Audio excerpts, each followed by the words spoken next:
It's quiet on Skyatuga Lake except for a couple of passing boats.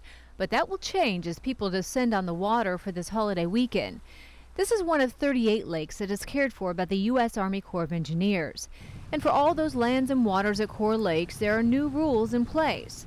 Lake goers can no longer bring their off-road vehicles to roam the Corps land. And the definition of an off-road vehicle has now been specified to include vehicles that have become common at many lake sites. What this really deals more with are things like golf carts, utility vehicles, which are usually vehicles similar to the old all-terrain four-wheelers, but they tend to be bigger, usually have a bed on them, and you actually sit in those. The new policy was developed following a public comment period and review of related issues in law.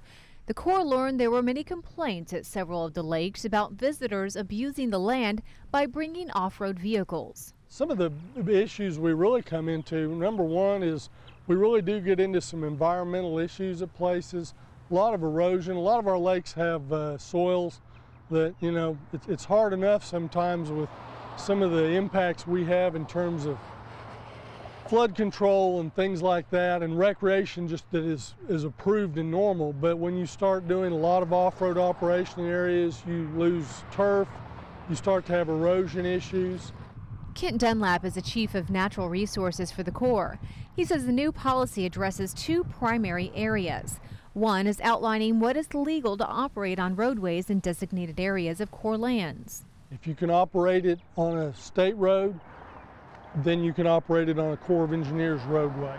The second is clarifying what types of vehicles can be used on off-road areas.